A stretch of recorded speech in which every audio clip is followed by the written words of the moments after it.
అమరావతిని దెబ్బతీసి రాష్ట్రానికి రాజధాని లేకుండా చేయడమే మాజీ సీఎం జగన్ లక్ష్యమని జనసేన ఎమ్మెల్యే పంచకర్ల రమేష్ బాబు తీవ్రంగా ఖండించారు. గతంలో 3 రాజధానుల పేరుతో డ్రామాలు ఆడి విశాఖను ఎగ్జిక్యూటివ్ రాజధాని అంటూ 500 ఎకరాల్లో ప్యాలెస్ కట్టుకుని ప్రజాధనాన్ని దుర్వినియోగం చేశారని మండిపడ్డారు. మావిగన్ అనే అర్థం లేని పదాలతో ప్రజలను అయోమయానికి గురిచేస్తున్న జగన్కు మతి భ్రమించిందని, ఆయనకు చికిత్స అవసరమని విమర్శించారు. జగన్మోహన్ రెడ్డి గారు ప్రెస్ మీట్ పెట్టి పిచ్చి ప్రాలాపనలు పేలారు. రేపు ఎలక్షన్లకు వెళ్ళేప్పుడు 2029లో మావిగన్ మా రాజధాని మావిగన్ అని చెప్పి ఎలక్షన్కి వెళ్తాం, మీరు అమరావతి అని వెళ్ళండి, మేము మావిగన్ అని వెళ్తామని చెప్పి వారు మాట్లాడుతున్న విధానానికి ఆ పార్టీ నాయకులకి నేను కోరుతా ఉన్నాను, ఆయనకి ఎక్కడన్నా మెంటల్ హాస్పిటల్లో ట్రీట్మెంట్ ఇప్పించండి. ఆయన మతి భ్రమించి మాట్లాడుతూ ఉన్నాడు. తొందరగా చూపిస్తే ఆ జబ్బు నయం చేసుకోవచ్చు అని కూడా సలహా ఇస్తూ ఉన్నాను. జగన్మోహన్ రెడ్డి గారు 2014 తెలుగుదేశం పార్టీ అధికారంలో వచ్చినప్పుడు నేను అసెంబ్లీలో ఉన్నా. అసెంబ్లీ సాక్షిగా అమరావతికి మేము వ్యతిరేకం కాదు, ఇన్ని వేల ఎకరాల భూమి తీసుకోవడానికే మేము వ్యతిరేకం అన్నా. నువ్వు 2019 వచ్చేసరికి మీరు అధికారంలోకి రాగానే అమరావతిని భూస్థాపితం చేసి అమరావతి శ్మశానం అని 3 రాజధానులు అని చెప్పి మాట్లాడారు. ఆ 3 రాజధానుల్లో మా విశాఖకి అరిచేతిలో స్వర్గం చూపించారు. మీరు పాలనా రాజధాని అని విశాఖపట్నాన్ని దేశంలోనే గొప్ప నగరంగా తీర్చిదిద్దుతానని చెప్పి నువ్వు మాత్రం 500 ఎకరాల్లో ఒక రాజమహల్ కట్టుకున్నావు తప్ప మా విశాఖపట్నానికి ఒక్క రోడ్డు అయినా మీరు వేశారా అని చెప్పి అడుగుతా ఉన్నాను. మరి ఇప్పుడు మా విశాఖపట్నం ప్రజలకు మీరు సమాధానం చెప్పాలి, కర్నూలు ప్రజలకు సమాధానం చెప్పాలి, అమరావతి ప్రజలకు సమాధానం చెప్పాలి.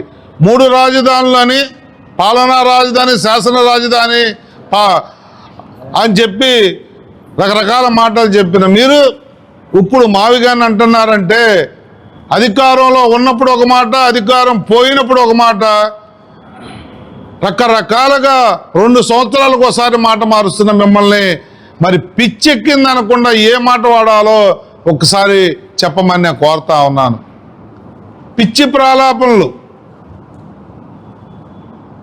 ఏ విధంగా సంబంధం లేని మాటలు అనేక రకాలుగా మాట్లాడుతూ పార్లమెంట్లో బిల్లు పెట్టి చంద్రబాబు నాయుడు గారి ఎన్డీఏ కూటమి ప్రభుత్వం పార్లమెంట్లో బిల్లు పెట్టి పార్లమెంట్ ఆమోదం పొందిన తర్వాత కూడా ఇప్పుడు రాజధానిలో బ్రహ్మాండంగా పనులు అవుతూ గౌరవ ముఖ్యమంత్రి నారా చంద్రబాబు నాయుడు గారు, గౌరవ ఉప ముఖ్యమంత్రి పవన్ కళ్యాణ్ గారి నాయకత్వంలో కేంద్ర సహకారంతో కొన్ని వేల కోట్లు పనులు అక్కడ జరుగుతూ పండగలాగా జరుగుతూ 2-3 నెలల్లో ఎన్నో బిల్డింగులు ఓపెనింగ్కి తయారవుతూ ఉంటే ఇప్పుడు రాజధాని మీద మీరు విషం కక్కుతూ ఉన్నారంటే ఇది ఒక రకమైన కుట్ర. ఈ రాష్ట్ర అభివృద్ధి జరగకూడదు, ఈ రాష్ట్రానికి పెట్టుబడులు రాకూడదు, వచ్చే పెట్టుబడుల్ని ఆపేయాలి, రాష్ట్రం బాగుపడితే మళ్ళీ నాకు అధికారం రాదు అన్న ఒక కుట్ర కుతంత్రమైన ఆలోచనతో నీ ఎన్ని ఫ్యాక్షన్ రాజకీయాలు, గొడ్డలి రాజకీయాల్లో నరకండి, చంపండి, రఫా రఫా అని చెప్పి రకరకాల పేడపలతో మీరు కానీ మీ మనుషులు కానీ చేస్తున్న అరాచకాలు చూస్తూ ఉన్నాం. మీ టైంలో, మీ పరిపాలనలో టెంపుల్స్లో కానీ విగ్రహాల ధ్వంసం కానీ, దేశ నాయకుల విగ్రహాల ధ్వంసం కానీ, మత కలహాలు కానీ, కుల కలహాలు కానీ పెట్టి విచక్షణారహితంగా వికటట్టహాసంగా మీరు బతికిన తీరు మాకు గుర్తులేదనుకున్నారా అని చెప్పి అడుగుతా ఉన్నాం. చంద్రబాబు నాయుడు గారు, పవన్ కళ్యాణ్ గారు శరవేగంగా అమరావతి పనులు చేస్తూ ఉన్నారు. రాష్ట్ర అభివృద్ధి కోసం 2 సంవత్సరాల్లో బ్రహ్మాండంగా పనులు చేశారు. వారికి పేరు వచ్చేస్తూ ఉంది. దాన్ని అడ్డుకోవాలి, జనాల్ని డైవర్ట్ చేయాలని చెప్పి మీరు చేస్తున్న పాలిటిక్స్కి మీ పార్టీ వాళ్ళే నవ్వుకుంటున్నారు జగన్మోహన్ రెడ్డి గారు అని చెప్పి అడుగుతా ఉన్నాను. మహిళలు కించపరిచావు. చంద్రబాబు గారు భార్యతో మొదలుపెట్టుకుని పవన్ కళ్యాణ్ గారి కుటుంబ సభ్యుల వరకు త్వరలో జరిగే లోకల్ బాడీ ఎలక్షన్లోనే కానీ ఐఏఎస్ ఐపీఎస్ క్వార్టర్స్ కానీ పూర్తవుతున్నాయి. ఒక్కసారి అక్కడ రెసిడెన్షియల్ జోన్ వచ్చిన తర్వాత ఒక టౌన్ అవుతుంది. టౌన్ అవగానే ఇన్ఫ్రాస్ట్రక్చర్ క్రియేట్ అవుద్ది. రకరకాలుగా రోజువారీ కూడా మేము 10 రోజులు గ్యాప్ ఇచ్చేట్టు వెళ్తే ఒక డెవలప్మెంట్ కనపడుతుంది. 20 రోజులు గ్యాప్ ఇచ్చి వెళ్తే మొన్న వచ్చిన రోడ్డు ఇదేనా అనిపిస్తూ ఉంది. ఆ విధంగా డెవలప్ అవుతా ఉంటే చూసి తట్టుకోలేక, అంటే ఈ రాష్ట్రం బాగుపడితే పక్క రాష్ట్రాలు ఉన్నాయండి, తమిళనాడు కానీ కర్ణాటక కానీ, అభివృద్ధి విషయంలో ప్రతిపక్షం కానీ అధికారం పక్షం కానీ కలిసి వెళ్తాయి. మన దౌర్భాగ్యం.